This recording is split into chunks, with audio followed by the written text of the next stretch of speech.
સુરત મહાનગરપાલિકા સંચાલિત નાનપુરા ખાતેની આરોગ્ય વોર્ડ ઓફિસ 2 માં કામદારો પાસે કામ ન કરતા હપ્તા ઉઘરાવતા અધિકારીઓ સામે આક્ષેપો કરવામાં આવ્યા હતા। લાખો રૂપિયાની હપ્તા રાજ મામલે સમગ્ર કૌભાંડ બહાર આવતા મનપા તંત્ર સામે અનેક સવાલો ઉઠવા પામ્યા હતા। સુરત મહાનગરપાલિકામાં આરોગ્ય વિભાગમાં અધિકારીઓને ઘી કેળા હોય તેવી ચર્ચા બાદ હપ્તા ઉઘરાવતા અધિકારી સામે આરોપ સામે સવાલ ઉઠવા પામ્યા છે। સુરત મહાનગરપાલિકાની તાબાની નાનપુરા વોર્ડ નંબર 2 ના એબીસીના આરોગ્ય વિભાગના અધિકારી કામદારોને હાજરી અને કામ કરવાના બાબતે લાખો રૂપિયાની ઉઘરાણી કરી હપ્તા ઉઘરાવતા હોવાના આરોપ કરવામાં આવ્યા હતા। કેટલાક કર્મચારી કામ ન કરવાની બુમરાણ ઉઠવા પામી છે। આ કામદારો હપ્તા આપતા હોવાથી કામ કર્યા વગર ઘરે ભાગી જતા હોય છે, જેથી મજબૂર કામદારો પાસે તેમની વધારાની કામગીરી કરવાની નોબત અન્ય કામદારોની આવે છે।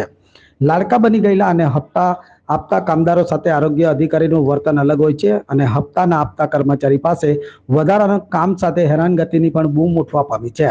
ત્યારે વોર્ડના અધિકારી સમાન એસઆઈ આરજે પટેલ અને સુરતી નામના અધિકારીઓ હપ્તા રાજમાં ફેલિયા ફાલ્યા હોવાનું સામે આવ્યું છે।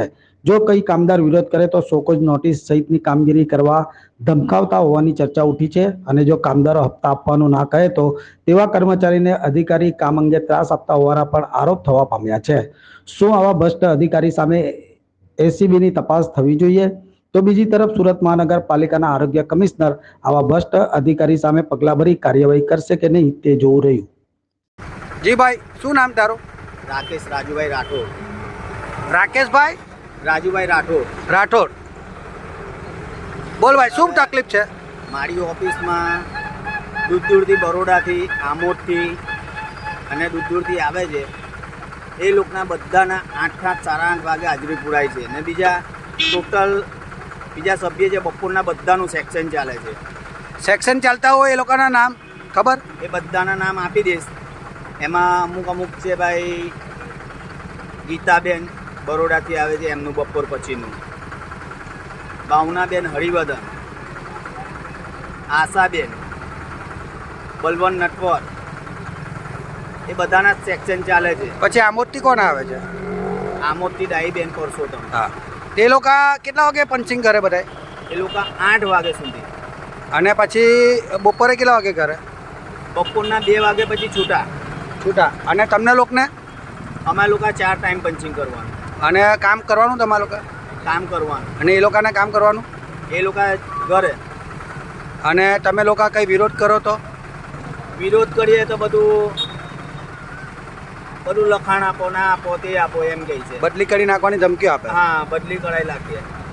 ને ઉપર લગીન એ લોકોનું સેક્શન ઉપર લગીન જાય છે? આ સાહેબો ઉપર લગીન સેક્શન ચાલે છે। તમને લોકોને એમ ધમકી આપે? હા। કેવી ધમકી આપે? અમને કહે છે કે ભાઈ તમે કામ નહીં કરો તો અહીંયા લિખિતમાં લખાણ આપો, તમે અહીંયા સહી કરી આપો। કામ તો કરતા જ હોય તો પણ તમે લોકોને હેરાન કરે? હા, કામ કરતા હોય। અને અમારા કામમાં પછી અમારું ડ્રેનેજનું કામ છે। ડ્રેનેજનું કામમાં અમારે મોટી લાઈન અમને નથી લાગતી। ઘર વખરી સુવો ચેમ્બરના આ તે પણ અમને મેન લાઈનમાં બી અમને કામ કરાવે છે। પછી મારી દઈએ સળિયા તો બી એમ કહે છે કે હજુ અમારી સાંભુ મારો, એમ કરીને હેરાનગતિ કરતા? હા, એવી રીતના હેરાનગતિ કરે। અને સેક્શનના અહીંયા કેટલા ચાલે? સેક્શનના તો હવે એ લોકો કેટલા લે છે આપણને ખબર નથી, પણ રોકડા કેશ બધું ચાલે છે અહીંયા। એટલે દર મહિને એટલે 6-7 હજાર રૂપિયા બપોરવાલાના લે છે। ના, અમુકના 9,000 રૂપિયા એક ટાઈમના લે, 10,000 બધા એવી। અને આખા દિવસના 18,000 રૂપિયો લે છે અમુકના। એ જે હોય તે લે, 18,000 બી લેતા હોય, 10,000 બી લે છે, એવું જ છે। પણ સેક્શન ચાલે છે? સેક્શન કયા સાહેબ લે છે? હવે અમારામાં આટલા જે સાહેબ છે એસઆઈ છે। શું નામ છે એનું? આરજે પટેલ, સુરતી સાહેબ, 2 જણ છે। બીજા કોઈ સાહેબ અહીંયા આવતા જ નથી। અને બીજા મુકરદમ છે લેડીઝ, હા, પણ એમનું બી કંઈ ગંગાતા નથી। અને તમે લોકો કામ કરતા હોય તો પણ તમને હેરાનગતિ કરે? હા, હેરાન। તમને લોકોને ચાલુમાં રજા જોઈએ તો બી નહીં આપે? તમને લોકોને કાયદા બતાવે? હા, કાયદા બતાવે। કેવા કાયદા બતાવે? કે ભાઈ તમારે નહીં કરવું હોય તો અહીંયા કાગળ પર લખીને જાઓ। ઓકે, હવે તમારા ઓફિસનું એડ્રેસ બોલ આખું? Ward number 2C, Rudrapura. Ward number 2C, Rudrapura, centre zone.